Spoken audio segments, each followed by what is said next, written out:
तो अभी हम बात कर रहे हैं इंडेक्स के बारे में कि इंडेक्स क्या होता है। अभी हम ये सीख रहे हैं, तो मैं ये चाहता हूँ ना कि आप इंडेक्स सीखने से पहले आप ये समझो कि इंडेक्स जो बनते हैं वो किस तरह बनते हैं और कैसे बनते हैं। स्टॉक मार्केट में देखिए अलग अलग कंपनीज होती है, हर कंपनी अलग अलग है और हर कंपनी अलग अलग काम कर रही है। ऐसा तो नहीं है ना कि अलग अलग कंपनी है लेकिन सब एक ही काम कर रही है, नहीं, अलग अलग काम कर रही है मतलब कि अलग अलग सेक्टर्स में काम कर रही है। अब सेक्टर्स का मतलब क्या होता है, जैसे कि अभी हमारे इंडिया में बहुत सारे अलग अलग सेक्टर्स हैं। जैसे कि अगर मैं बात करूं, बैंकिंग सेक्टर हो गया, उसके बाद आईटी सेक्टर हो गया, फिर एनर्जी सेक्टर है, उसके बाद है ऑटोमोबाइल, उसके बाद एफएमसीजी। ओके, तो ये हमारे इंडिया के अलग अलग सेक्टर्स है। तो अगर मैं बैंकिंग सेक्टर की बात करूँ तो जितने भी अलग अलग बैंक्स है, जैसे कि स्टेट बैंक हो गया, ठीक है, एसबीआई, उसके बाद एचडीएफसी बैंक हो गया, फिर पंजाब नेशनल बैंक, उसके बाद यूनियन बैंक। तो ये जितने भी अलग अलग बैंक्स है ना, अलग अलग बैंक जो है ये कंपनी है इंडिया की, ये अलग अलग कंपनी है, लेकिन ये क्या करती है, एक ही सेक्टर में काम करती है। उस सेक्टर का नाम क्या है, बैंकिंग सेक्टर। अब अगर मैं आईटी सेक्टर की बात करूं तो आईटी सेक्टर्स में कौन कौन आते हैं, टीसीएस, टाटा कंसल्टेंट सर्विस, उसके बाद Infosys, Wipro and HCL technology. तो इस तरह से बहुत सारी अलग और भी कंपनीज है जो कि आईटी सेक्टर में काम करती है। आईटी सेक्टर मतलब कि सॉफ्टवेयर टाइप में हो गया, जो कि इंडिया में सॉफ्टवेयर चलाती है। तो ये जो अलग अलग कंपनीज है ये किस सेक्टर में काम करती है, आईटी सेक्टर में। स्टॉक मार्केट में बहुत सारे कंपनीज है और सारे कंपनीज अपने अपने अलग अलग सेक्टर्स में काम करती है। स्टेट बैंक, एचडीएफसी, पंजाब, ये सब बैंकिंग सेक्टर में काम करती है। ये लोग आईटी, एनर्जी ये सब में काम नहीं करते। इन्फोसिस, टाटा कंसल्टेंट, विप्रो, फिर एचसीएल टेक, तो ये सब जो कंपनीज है ये किस में काम करती है, आईटी सेक्टर में। ओके, अगर मैं एनर्जी सेक्टर की बात करूं, रिलायंस इंडस्ट्री, ठीक है, रिलायंस हमारी इंडिया की एक one of the biggest company है। Okay, ONGC, oil and natural gas, BPCL, Bharat petroleum corporate limited, IOC, Indian oil corporation. तो ये आ गए हमारे एनर्जी सेक्टर में। तो एनर्जी सेक्टर मतलब कि जो एनर्जी सेक्टर्स में काम करती है ये भी अलग कंपनी है, ठीक है। तो ये किस में काम कर रही है, एनर्जी। अब हम अगर बात करते हैं ऑटोमोबाइल, ऑटोमोबाइल मतलब कि जो कंपनीज कार मैन्युफैक्चर करती है वो है टाटा मोटर्स, मारुति सुजुकी, महिंद्रा और बजाज। ओके, तो ये कंपनीज है हमारे पॉपुलर इंडिया की जो ऑटोमोबाइल के सेक्टर में काम कर रही है। अब ऑटोमोबाइल मतलब कि जो व्हीकल्स मैन्युफैक्चर करते हैं। अब हम बात करते हैं एफएमसीजी सेक्टर की। तो एफएमसीजी सेक्टर मतलब कि जो खाने पीने की गुड्स को बनाता है। हिंदुस्तान यूनिलीवर, हिंदुस्तान ही सिर्फ लिखता हूँ, हिंदुस्तान यूनिलीवर हो गया, आईटीसी हो गया, ओके, उसके बाद नेस्ले इंडिया हो गया, और क्या है एक ब्रिटानिया, ठीक है। तो ये जो कंपनीज है ये इंडिया की बिग कंपनी है जो किस में काम करती है, एफएमसीजी, मतलब खाने पीने के जो गुड्स होते हैं या फिर वॉशिंग, वो सब चीज़ों पे ये कंपनी काम करती है। तो ये मुझे आपको बताने का मेरा क्या पर्पस है ना, कि ये अलग अलग कंपनीज है जो स्टॉक मार्केट में है और ये लोग क्या करती है, अलग अलग सेक्टर मतलब अलग अलग जगह पे काम कर रही है, अलग अलग चीज़ों पे काम कर रही है। ओके, ये सारे सेक्टर्स का क्या बनाया गया है, अलग अलग इंडेक्स बनाया गया है। जैसे कि आपको चेक करना है कि बैंकिंग सेक्टर अभी इंडिया में किस तरह चल रही है। बैंकिंग सेक्टर को समझने के लिए बनाया गया है बैंक निफ्टी। बैंक निफ्टी करके एक इंडेक्स बनाया गया है जो क्या डिनोट करता है, सिर्फ बैंकिंग सेक्टर के, कि भाई इंडिया में बैंकिंग सेक्टर किस तरह परफॉर्म कर रहा है। अगर वो आपको जानना है तो आप बैंक निफ्टी को देखोगे, बैंक निफ्टी के चार्ट को देखोगे। चार्ट हम इसके नेक्स्ट वीडियो पे हम बताएंगे चार्ट को किस तरह देखा जाता है। अभी हम पहले इंडेक्स का मतलब समझते हैं। तो इंडेक्स का मतलब क्या हुआ कि ये जो जितने भी बैंक्स है उन बैंक्स का एक इंडेक्स इसमें बनाया गया। तो इस इंडेक्स में सारे बैंक नहीं आते हैं, इंडिया के जितने भी मोस्ट पॉपुलर और बड़े बैंक है वो इस इंडेक्स में आते हैं। वो इंडेक्स जिसमें बैंकिंग सेक्टर है वो उस इंडेक्स का नाम क्या है, बैंक निफ्टी। इसी तरह अलग अलग पॉपुलर कुछ इंडेक्स के नाम हैं जो मैं आपको बताना चाहूंगा। तो जो अलग अलग नाम हैं और जो पॉपुलर इंडेक्स है हमारे इंडिया के, एक है बैंक निफ्टी, दूसरा है Nifty 50, bank Nifty, Nifty 50, mid cap Nifty, Sensex, finance Nifty. तो ये मैंने कुछ जस्ट 5 पॉपुलर जो हमारे इंडेक्स है बताता है कि भाई मार्केट का भी क्या सिनेरियो है, मार्केट कैसा चल रहा है। तो आप इस जो 5 इंडेक्स है इसको आप देख सकते हो। अब हम इसकी अगर बात करते हैं, ये जो इंडेक्स है इस इंडेक्स के अंदर कौन कौन से कंपनीज आती है, ठीक है। तो ये जो बैंक निफ्टी है तो मैंने आपको बता दिया, जितने भी इंडिया में बड़े बड़े बैंक्स है वो किसके अंदर आता है, बैंक निफ्टी के अंदर, ठीक है। उसके बाद है हमारा निफ्टी 50 जो कि one of the most popular index है हमारे इंडिया का।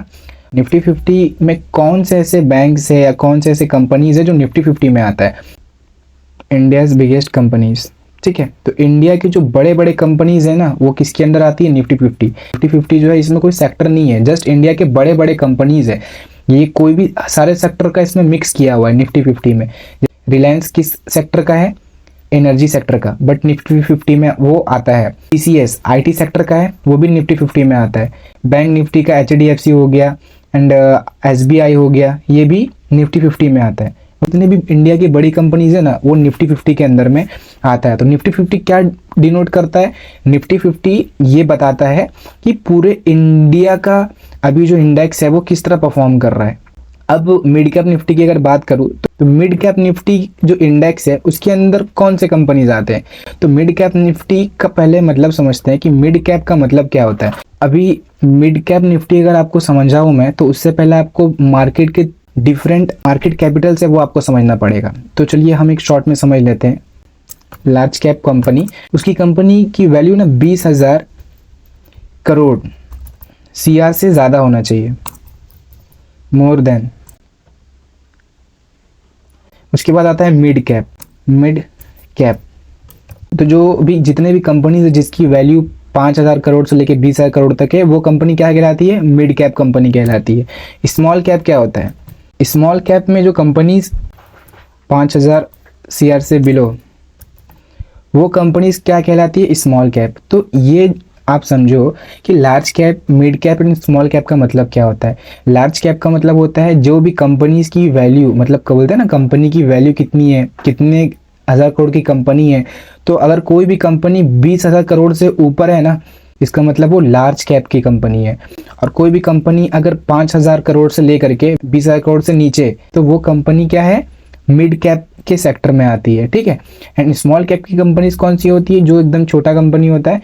5,000 करोड़ से जो भी कंपनीज की वैल्यू नीचे है ना, डाउन, वो आता है स्मॉल कैप में। तो ये हमने large cap, mid cap and small cap समझा। तो अब उसी तरह हम समझते हैं कि मिड कैप का मतलब क्या होता है। तो जो हमने मिड कैप यहाँ पे सीखा ना, जितने भी कंपनीज 5,000 करोड़ से लेकर के 20,000 करोड़ तक के अंदर में आती है ना, वो कंपनीज कहाँ रहती है, मिड कैप निफ्टी में, ओके।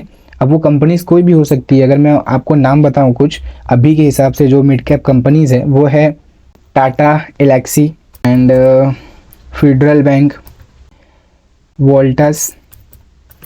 तो ये कुछ ऐसी कंपनीज है जो जिसकी वैल्यू 5,000 करोड़ से ज़्यादा है और 20,000 करोड़ से कम है। तो ये कंपनी आती है मिड कैप निफ्टी में। मिड कैप निफ्टी जो इंडेक्स है इसके अंदर कौन सी कंपनी आती है, जो कंपनी 5,000 करोड़ से लेके 20,000 करोड़ के अंदर है उसे कहते हैं मिड कैप, ओके। अब हम समझते हैं सेंसेक्स। जो सेंसेक्स है उसमें कौन सी कंपनीज होती है और वो किसका इंडेक्स है। तो देखो, अब आपको सेंसेक्स समझने के लिए आपको समझना पड़ेगा कि एनएससी एंड बीएससी क्या होता है, ठीक है। What is NSC and BSc.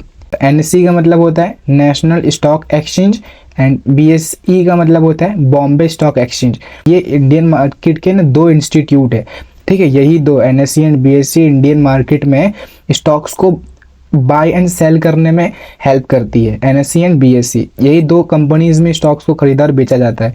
And Sensex में क्या आता है, बीएससी जो कंपनी है, बीएससी जो इंस्टीट्यूट है हमारा, उस बीएससी के टॉप बड़े कंपनी 30 कंपनी जो है वो किस में आते हैं, सेंसेक्स के अंदर। तो अगर मैं उस 30 कंपनी के नाम्स बताओ आपको, कुछ पॉपुलर नेम्स, तो वो आपको मिल जाएगा इन्फोसिस, आईटीसी हो गया, एलएनटी, बजाज। तो ये जो कंपनीज है ये बीएसई में भी लिस्टेड है। मतलब देखो कोई भी स्टॉक होता है ना, मोस्टली 90% ऑफ द स्टॉक्स जो होते हैं ना वो दोनों कंपनी में लिस्ट होते हैं। एनएससी में भी रहता है और बीएसई में भी रहता है। ये हमारे दोनों ब्रोकर है, वो हमारी मर्जी हम एनएससी से बाय कर रहे हैं या बीएसई से खरीद रहे हैं। मतलब एनएससी एंड बीएसई हमें हेल्प करता है स्टॉक्स को खरीदने और बेचने में ना। तो जो कंपनीज होती है वो दोनों कंपनी में लिस्ट होता है। तो जितने भी कंपनीज बीएसई में लिस्टेड है तो उस कंपनीज में से 30 बड़े बड़े जो सबसे बड़े कंपनीज है ना वो सेंसेक्स उसका इंडेक्स बनता है। ओके, अब हम बात करते हैं निफ्टी फाइनेंस में। तो निफ्टी जो फाइनेंस है उसमें कौन कौन सी कंपनीज आती है, व्हाट इज निफ्टी फाइनेंस।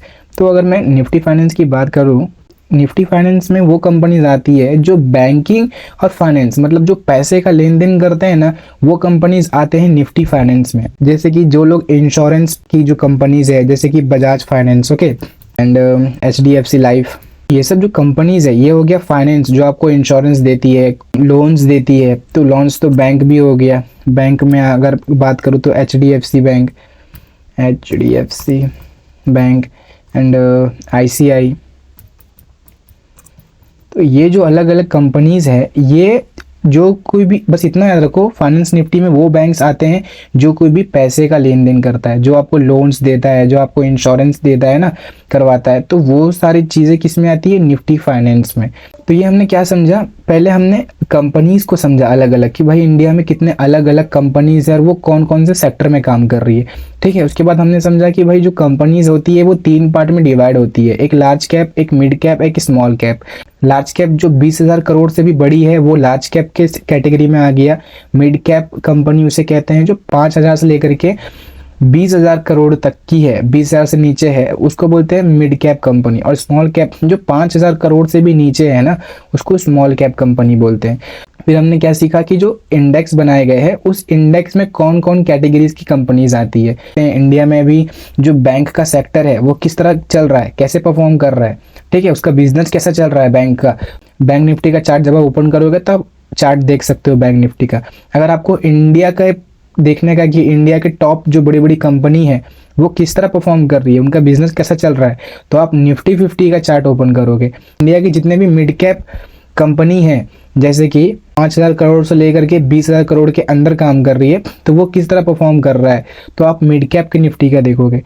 अगर आपको चेक करना है कि स्टॉक मार्केट में बीएसई जो हमारे इंस्टीट्यूट है, बीएसई में जितने भी लिस्टेड कंपनी है उसकी जो बड़ी बड़ी कंपनीज है वो कैसे परफॉर्म कर रहा है, तो आप सेंसेक्स इंडेक्स देखोगे। अगर आपको चेक करना है कि इंडिया में जितने भी फाइनेंस कंपनी है जो पैसे की लेन देन करती है, पैसे से कारोबार करती है, उसका सेक्टर कैसे चल रहा है, उसका बिजनेस कैसे चल रहा है, तो आप फाइनेंस निफ्टी, फिन निफ्टी को आप इंडेक्स चेक करोगे। तो ये कुछ पॉपुलर, ये जो मैंने यहाँ नाम लिखा है 5, ये कुछ पॉपुलर इंडेक्स है जो हम चेक करते हैं। एंड मोस्टली जो हम ट्रेडिंग करते हैं ना वो इन्हीं इंडेक्स में करते हैं। तो इसके लिए मैंने पहला टॉपिक ये लिया कि आपको इंडेक्स का मतलब समझाऊं कि इंडेक्स क्या होता है, इंडेक्स के अंदर कैसे शेयर्स होते हैं, जो कंपनीज की वैल्यू होती है वो कितनी होती है, किसमें किसमें एनएससी एंड बीएसई में कैसे लिस्ट होता है, और फिर एक इंडेक्स बनता है जिस इंडेक्स को हम रिव्यू करते हैं। हम देखते हैं कि हाँ उस इंडेक्स का परफॉर्मेंस कैसा है, उसके बेस पे हम स्टॉक मार्केट में फिर इसके चार्ट्स को हम एनालाइज करते हैं। तो चार्ट के पार्ट को हम इसके बाद हम आगे बढ़ेंगे। अभी हमने इंडेक्स का मतलब समझा। तो आई होप वीडियो आपको समझ में आया हो, और कुछ ना समझ में आया तो आप कमेंट में पूछ सकते हो, मैं उसके ऊपर ज़रूर वीडियो बनाऊंगा या आपको ज़रूर रिप्लाई करूंगा। Thanks for watching the video guys. अभी के लिए बस इतना ही, मिलते हैं फिर नेक्स्ट वीडियो में।